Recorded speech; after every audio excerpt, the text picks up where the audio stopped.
Why would I want to read about why we as women will never be free because this man has a chokehold on you? Absolutely not. There's no romance. What's the point? Just kidding. Maybe. Darling, Yo, it's Anne, aka Antagonist. Welcome back to my channel. We're ranking romance tropes today. I'm really excited for this video because if you've been on my channel before, you'll know that I do a series called Romance Trope Thursdays where I do a deep dive into a different romance trope in each video. Usually I'm pretty neutral. I try to be really reflective in all of those videos, a little intellectual, if you will.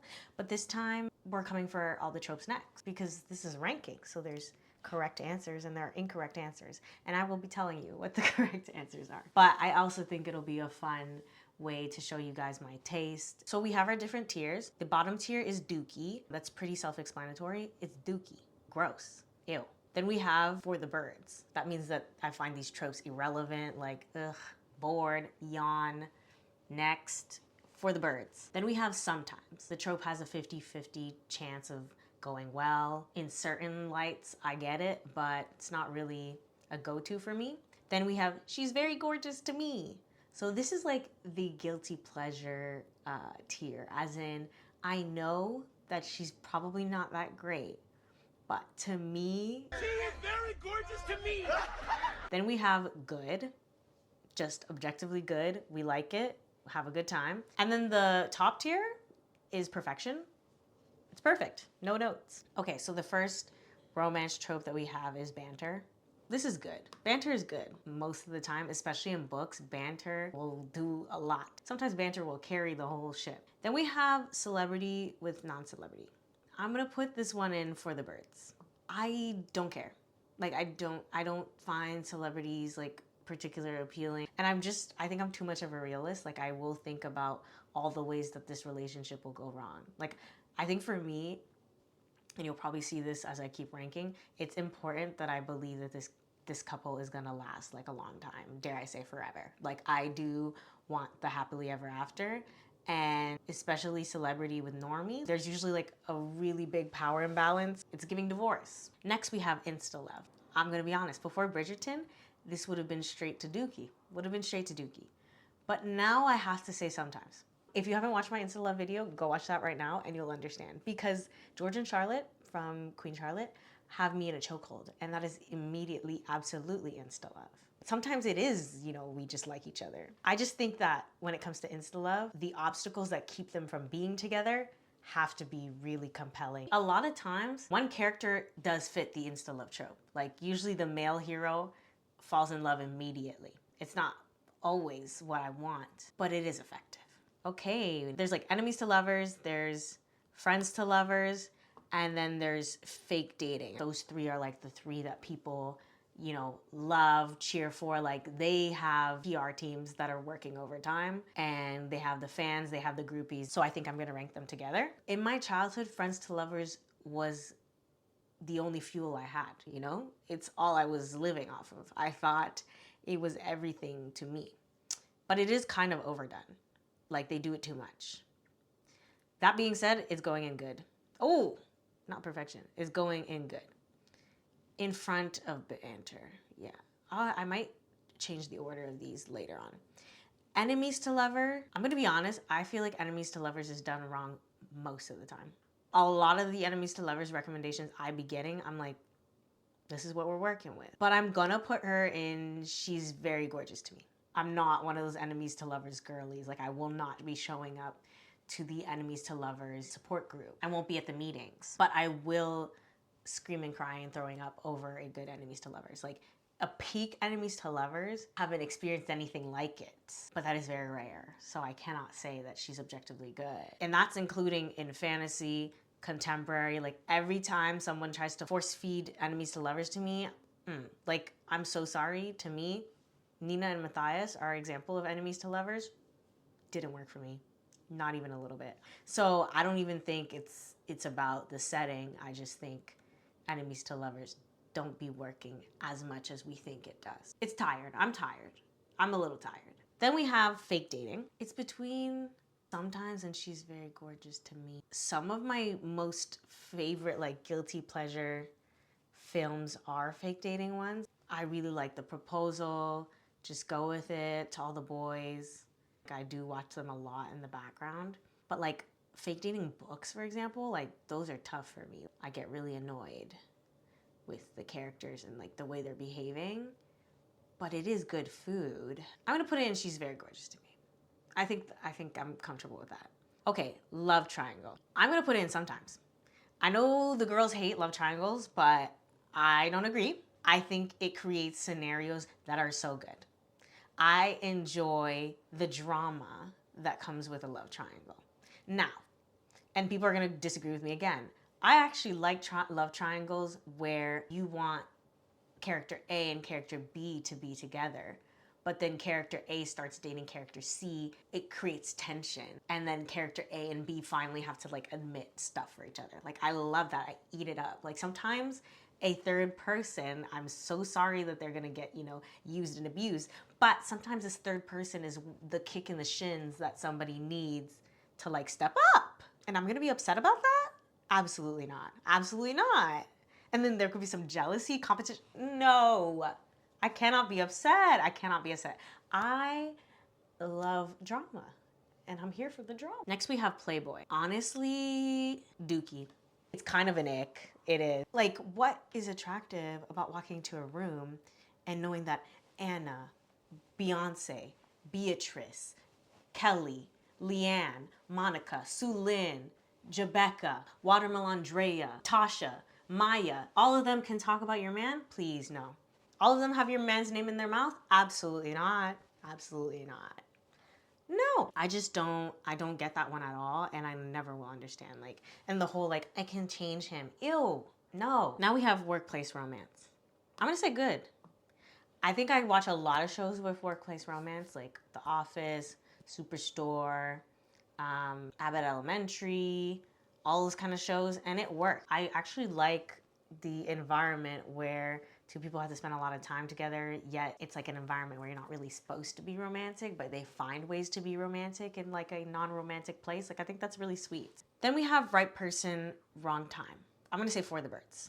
Just like I'm also gonna put right away Second Chance in the same category. I don't like the we've already been together and now we're coming back to taste for seconds. The reason they break up a lot of times is either dumb or it's actually toxic. So I'm like, well, then why are we running it back? Why are we running it back? Don't do that. Don't do that. I just don't really care about reading people coming back together. Like I find it pretty boring. For the most part, I just want to hear about a couple going through their struggles in the first time and like making it work. Now we have Opposites Attract. This one is good. It's probably like at the top. I just think it's so fun. I think it's a good time. One of my favorite romance books, The Rosie Project, is like heavy opposites attract and it works so well. Then we have Unhappy Ending. Dookie. Absolute Dookie. Why would I come read something to have a bad time? Does that make sense to you? No. So it's gone. We have I Hate Everyone But You. Let's go with Sometimes. I'm thinking of Druig and Makari. They ate up I Hate Everyone But You. That worked very well. Ooh, it worked too well. Like, why wasn't the movie about them? Anyways, I think it works best when the I Hate Everyone But You couple is in a side plot. Because I don't think I could follow a character who hates everyone all the time. Basically, I can't follow the hater. Like, they have to be kind of off to the side. I just like nice guys. I think nice guys are nice. Like, it's a good thing. So now, that being said, I'm about to contradict myself. And you may come for my neck. That's okay. Bully romance. She's Very Gorgeous to me. Ooh. I cannot lie. I can't lie. I cannot tell a lie. Eric and Adam from Sex Education ate it up. I ate it up. And I know it's a bad stereotype. And I know it's not good. And I know it's toxic. And I know it's not what I'm supposed to be rooting for, but I was rooting for it. And I understand why Eric had to break it off. But I thought they were so cute together. I was really sad. Also, there's like a Wattpad story I used to be obsessed with as a kid. What was it? The Bad Boys Girl. I think that's what it was. And that one's like a bully romance, but like he went to military school and he's coming back to like amend for his bullying.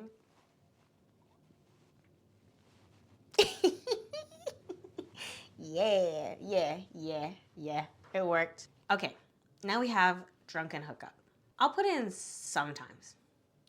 I think it works like if the characters have like unresolved sexual tension and then they need a little bit of liquor to like, loosen them up and then they end up hooking up. I don't like if they hook up all the way. I think that's a little far. I think that's a little bit much. But there's another Wattpad story that I read. Girl, why is Wattpad is like in here? Oh no, but it's true. I read one called, I don't remember, I'll put it up on the screen. Yeah, I feel like sometimes it works, sometimes it doesn't. We have unhappy ending again. I don't know why. Jealousy. I'm sorry, it's perfection. It's not even like a real trope, but every time I see jealousy, I eat it up. Your girl will watch compilations of characters getting jealous. I love it. I love it. I love it. I love it. I love it. The scene where Anthony is all huffing and puffing because, Kate's on a boat with somebody else. Good food. Good food. The scene where Simon is like gagged, stuttering because Daphne is dancing with somebody else. 10 out of 10. I love it. I love it. I love it. I love it. Or like when Rachel was jealous of Ross's girlfriend, Julie. I love those episodes. I don't know, jealousy, not only is it good food, not only is it good tension, it's also hilarious. Like a lot of times I think it's used in comedic situations and I think it's so funny. So perfection, it works every time. I love it. Okay, then we have nerdy boy, popular girl. I also have, I think, nerdy girl, popular boy. Nerdy girl, popular boy, it kind of could be for the birds. Like, I kind of don't care. I'll put in sometimes.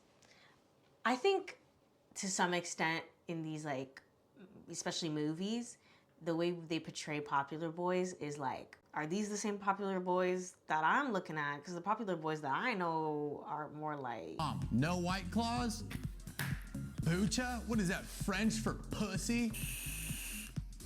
Like, I feel like they over-inflate the value of popular boys when a lot of times popularity, especially in high school, has almost nothing to do with it. Like, it could just be the fact that your parents are never around and you have a free house. I think it's like a little bit too pedestalizing. I don't know. I think it's kind of boring. It's kind of done. It's overdone. But at the same time, to all the boys, she's all that. What's that movie that Disney did the other day? The Prom Pact? That one. Kind of cute. It kind of works. It kind of works. I can't lie. So it does work sometimes. Now, nerdy boy, popular girl.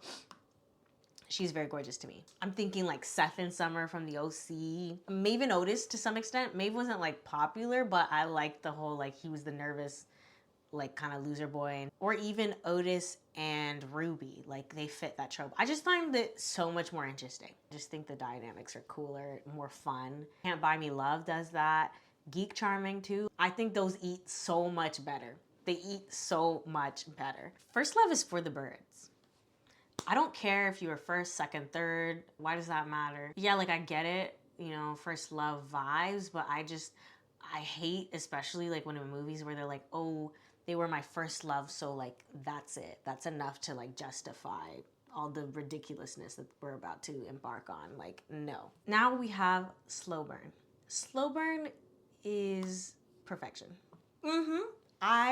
I think slow burn is the universal band-aid. Sometimes it can be upsetting. Like sometimes we do fumble the bag and we're just playing around doing stupid things. But a lot of times when slow burn is done well, ooh, it eats. Ooh, it's perfection. And I still think I will enjoy a slow burn over anything else because I enjoy looking for the Easter eggs. I love looking for the crumbs. It gives like Percy and Annabeth, from the Percy Jackson series, or like Kanej. Oh my gosh, like you just gotta filter through to look for the signs and then you just get little nuggets, little pop-ups everywhere. Ooh, it eats. Ooh, it eats. Slow burns especially work in like long-standing book series or like TV shows, especially those that aren't centered on romance specifically. Then the slow burn really works because it's like, ooh, are we gonna get something? Are we gonna get some tea in this episode? Are we gonna get a scene? Like, slow burn couples are the kind of couples that have me rewatching clips, They have me rereading pages, highlighting, doing like theories, doing up, mathematics to try to get them together. Now we have a hate to love.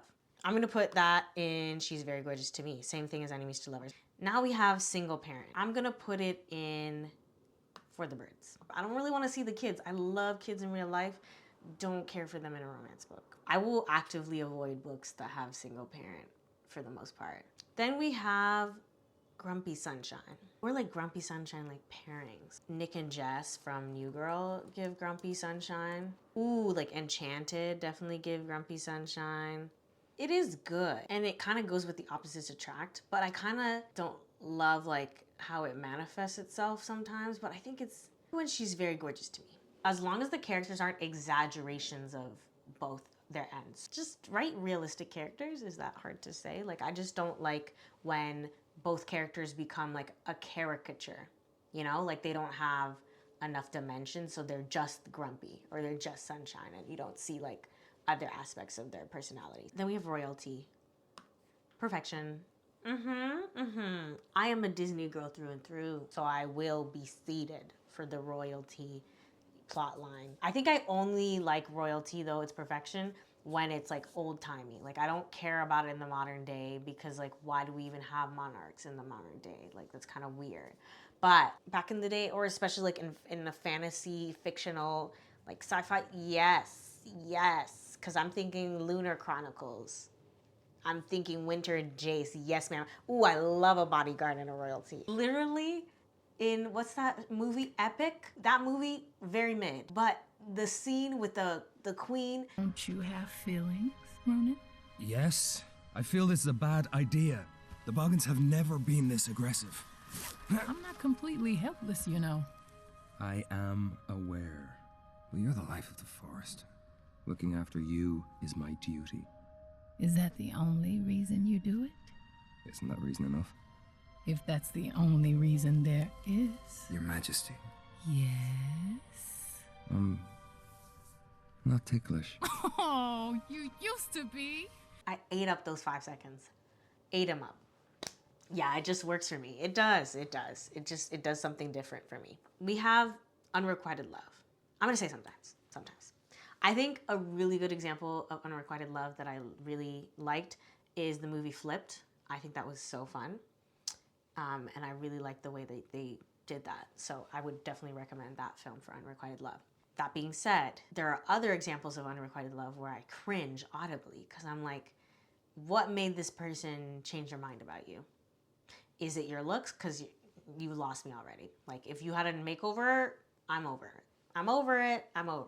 Like I need to be convinced that the reason that the person wasn't seeing them was something outside of looks. Because if it is that, then I'm just like, ew, shallow.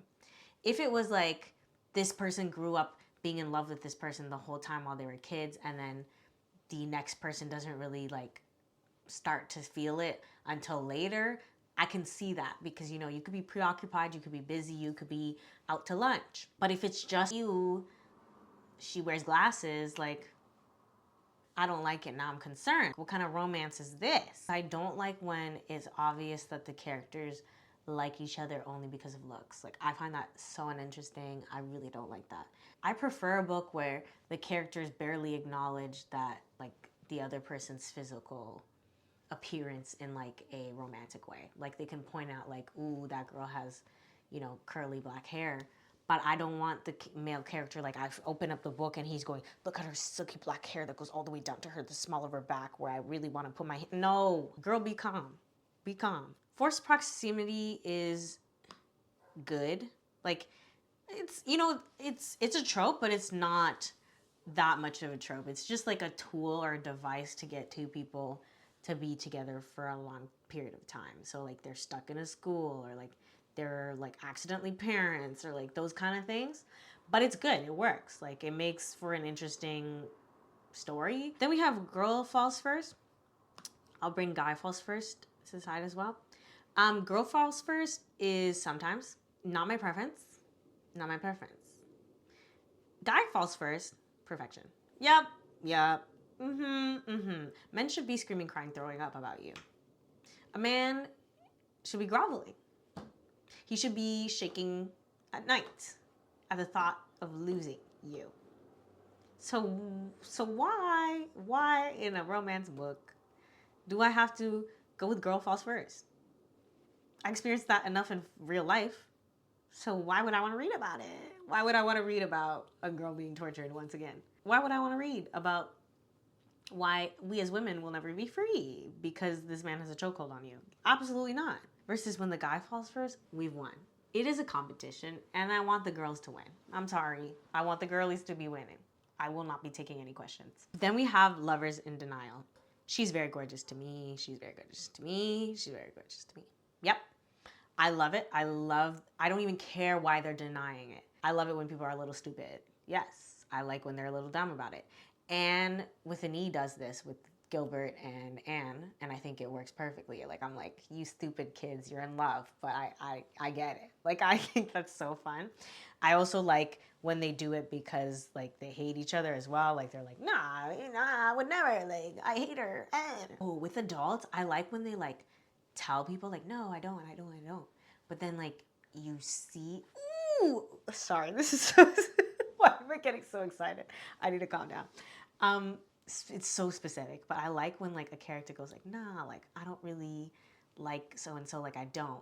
But then they do something that makes you go like, ooh, they do. Like, I'm thinking of Amy from Brooklyn Nine-Nine, where she's like, yeah, like, I don't really like Jake, like, we're just coworkers, it's fine. But then she, like, tucks both her hair behind her ears after having a conversation with him. So you're just like, oh, like, she don't know, but we know. Like, we as an audience, we've had it confirmed. Or, like, if you see that a character was about to do something really, like, grand gesture for another character, but then they just side against it and they just, like, don't realize why they were ready to do something for somebody. They don't know it, but we know it. I love it. She's so gorgeous to me. Then we have Secret Relationship. Another gorgeous to me. I really like that one. I think it's fun. I like it when people are sneaking around. I don't know why. I like it, like, if they're friends and then, like, they're starting to get together so they don't want people to know. I think the sneaky link aspect can be really entertaining. I don't think it's enough to carry an entire book or anything. But I think in a show, it makes for a really fun, like, plot line. I like it. Now we have miscommunication. I'm going to say for the birds, for the most part. For the birds. It's annoying a lot of times the way that it's done. I think people miscommunicate all the time. I just think you need to establish why these characters would miscommunicate. If you've established that one character is afraid of being vulnerable and will, like, lie to, you know, cover things up, especially if they're hurt, like, I'm gonna believe that they're doing what they're doing. Or if they're, like, in emotional distress and they're just like, you know what, throw the whole thing away. Like, that makes sense to me. But, like, them overhearing something, like, 2 seconds of a conversation, maybe not the rest, like, that's annoying. Them, like, being like, I need to tell you something. And they're like, wait, no, I don't want, like, why? Just open your mouth to say what you're trying to say. Mutual pining. Like, basically when both characters are pining for each other, but they don't realize it. Ooh, yeah. Like, I'm thinking, like, Kaz and Inej would give mutual pining. That scene in Emma 2020, where they're both, like, trying to confess, but not, yeah. That's the kind of miscommunication that we can deal with, because we understand that it's giving angst. We understand the characters and why they're doing what they're doing. So, mutual pining, good. Good food. I'm done. Ooh, okay, let me see if I agree with everything. Maybe jealousy's number 1. Am I toxic? Yeah. Guys, this is my final ranking of the romance tropes. Let me know what you think. If you agree or disagree, just know that if you disagree, you're incorrect. Yeah, this was fun. I'm actually going to be doing a tier ranking of rom-com movies next, so watch out for that. It'll be coming next week. About to say, happy Valentine's Day. I hope you're doing well. Comment down below what you thought. Any recommendations, like, based off my taste? Like, if you want to be like, girl, you would love this book series, you would love this TV show, let me know. Also, if you see any tropes on here that you're like, girl, you definitely need to cover that in a Romance Trope Thursday video, let me know down in the comments below, because it definitely could be in the works, or I might put it in the queue. I'll catch you guys in the next one. Bye. Darling,